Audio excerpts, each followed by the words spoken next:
हमारा टॉपिक है संक्रामक और असंक्रामक रोग, communicable and non communicable disease. तो इसके बारे में हम डिटेल में पढ़ेंगे कि कम्युनिकेबल डिजीज़ क्या होता है और नॉन कम्युनिकेबल डिजीज़ क्या होता है। तो सबसे पहले हम देखते हैं कम्युनिकेबल डिजीज़ के बारे में, जिसे हम संक्रामक रोग जानते हैं। संक्रामक रोग क्या होता है? संक्रामक रोग मतलब कि एक इंसान से दूसरे इंसान तक जो रोग फैले, जो हम जो है, अगर हमें डिजीज़ है तो हम सामने वाले इंसान को फैला सकते हैं, वो संक्रामक रोग होता है। मतलब कि ऐसा जब भी कोई एपिडेमिक या पेंडेमिक वगैरह आते हैं, जैसे कि हाल ही में कोविड-19 गया, तो क्या होता था, एक इंसान से दूसरे इंसान में फैल रहा था, चाहे वो मोड ऑफ ट्रांसमिशन कोई भी हो, डायरेक्ट हो या इनडायरेक्ट हो, कुछ भी हो, एक दूसरे से, एक इंसान से दूसरे इंसान में फैलने को ही हम संक्रामक रोग कहते हैं। इसके मोड ऑफ ट्रांसमिशन डायरेक्ट में हो सकते हैं कि अगर हम किसी इंसान, अगर हमें वो कोई डिजीज़ है जो कि संक्रामक है, हम हाथ मिला रहे हैं उनसे, उनके सामने बोल रहे हैं, उनके सामने अगर हम छींक रहे हैं, खांस रहे हैं, तो हमारा जो थोड़ा सा ड्रॉपलेट वगैरह भी अगर उन तक चला जाता है तो उन्हें वो रोग हो जाता है। हाथ मिला रहे हैं तो हाथ मिलाने के बाद अगर वो कोई सेफ्टी यूज नहीं कर रहे हैं, जैसे कि सैनिटाइजेशंस वगैरह, तो इनकी वजह से उन्हें वो डिजीज़ हो सकता है। अगर रेस्पिरेटरी ट्रैक्ट इन्फेक्शन है तो हमें मास्क लगाना पड़ता है। अगर कॉमन कोल्ड वगैरह है तो हमें मास्क लगा के बोलना पड़ता है, हैंकी से कवर करके हमें बोलना पड़ता है। अगर हम खांस रहे हैं या छींक रहे हैं तो हमें हैंकी से कवर करना पड़ता है, ताकि हम उस डिजीज़ को फैलने से रोकें। अगर इन सब सेफ्टी मेजर्स को यूज करते हुए हम ना यूज करें तो एक इंसान से दूसरे इंसान में जो फैले उसे हम कम्युनिकेबल डिजीज़ कहते हैं। फिर कम्युनिकेबल डिजीज़ के फैलने के हम कारण देखते हैं, उनके कॉजेज़ देखते हैं। उनके कारण होते हैं virus, bacteria, fungi, protozoa and rickettsia. Virus, bacteria, fungi, इन सब से जो डिजीज़ कॉज होते हैं हमें, उनकी वो जो है एक इंसान से दूसरे इंसान तक ट्रांसमिट होते हैं। वायरस जो है एक्टिव फॉर्म में एक जगह से दूसरे जगह ट्रांसपोर्ट होते रहता है। इसकी वजह से जो भी डिजीज़ होंगे वो एक इंसान से दूसरे इंसान को ट्रांसपोर्ट हो सकते हैं। फिर हमारा आता है कि कुछ कम्युनिकेबल डिजीज़, संक्रामक रोग, जैसे कि हमारा कॉमन कोल्ड। अगर हमें कॉमन कोल्ड हुआ है तो अगर हम उनके सामने छींक रहे हैं या फिर बोल भी रहे हैं और या फिर खांस रहे हैं तो सामने वाले इंसान को भी वो कोल्ड हो जाता है। ये हम जनरली देखते हैं। फिर हमारा आता है इन्फ्लुएंजा। ये भी वायरस के कारण ही होता है। तो इन्फ्लुएंजा में भी अगर हम एक इंसान से दूसरे इंसान से कोई किसी भी प्रकार का संबंध रख रहे हैं या फिर हम कोई सेफ्टी यूज नहीं कर रहे हैं, कोई किसी भी प्रकार का ट्रांसमिशन हो सकता है, उसकी वजह से वो डिजीज़ फैल रहा है। फिर हमारा निमोनिया होता है। निमोनिया क्या होता है? हमारा लंग पैरेन्काइमल सेल्स के इन्फ्लामेशन होता है, जिसकी जो जनरली वायरस या फिर बैक्टीरिया की वजह से होते हैं। इसमें भी यही होता है कि अगर इंसान, हमें निमोनिया है, अगर कोई भी बिना सेफ्टी मेजर यूज किए हुए हम दूसरे इंसान से के साथ रह रहे हैं, उनसे बातें वगैरह कर रहे हैं या फिर उनसे कोई संबंध रख रहे हैं, तो उन्हें भी निमोनिया हो जाएगा। फिर हमारा आता है HIV and AIDS. HIV and AIDS क्या होता है? ये सेक्सुअली ट्रांसमिटेड डिजीज़ होते हैं।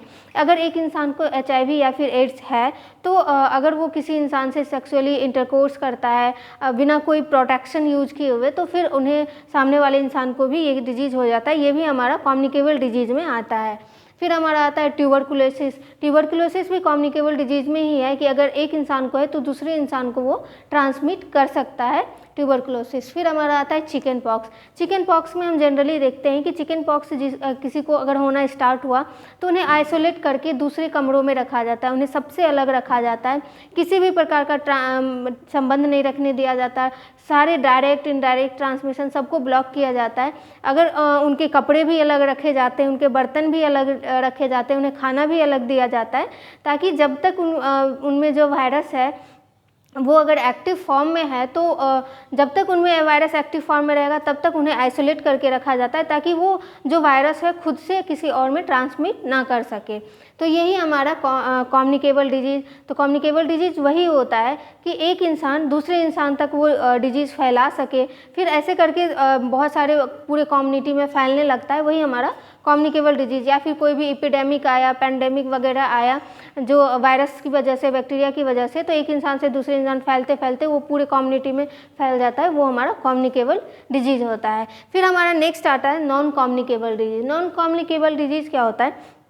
नॉन कम्युनिकेबल डिजीज़ जनरली हम देखते हैं कि वायरस बैक्टीरिया की वजह से नहीं होता है। अगर होते भी हैं तो जैसे कि टाइफाइड हो गया तो वो दूसरे इंसान में ट्रांसमिट नहीं होता। लेकिन नॉन कम्युनिकेबल डिजीज़ जनरली उसके कॉजेज़ होते हैं हमारे हैबिट्स, हमारे बिहेवियर्स। अगर हमारा हैबिट ख़राब है, बिहेवियर ख़राब है, जैसे कि हम हमें ज़्यादा फैटी फूड खा रहे हैं, ज़्यादा ऑयली फूड खा रहे हैं, हम न्यूट्रिशन अच्छे से नहीं ले पा रहे हैं, हम एक जगह बैठ रहे हैं तो एक्सरसाइज वगैरह नहीं कर रहा है, एक जगह बैठ रहे हैं तो फिर बैठे ही हैं, तो ये सारे हमारे हैबिट्स की वजह से जो भी डिजीज़ होते हैं वो हमारे नॉन कम्युनिकेबल डिजीज़ में आते हैं। तो नॉन कम्युनिकेबल डिजीज़ में सबसे पहला है हमारा कैंसर। ये भी नॉन कम्युनिकेबल डिजीज़ में है। इसकी ये कैंसर जो है एक इंसान से दूसरे इंसान में किसी भी प्रकार से कोई भी ट्रांसमिशन हो, या डायरेक्ट ट्रांसमिशन हो या इनडायरेक्ट ट्रांसमिशन हो, वो फैल नहीं सकता है।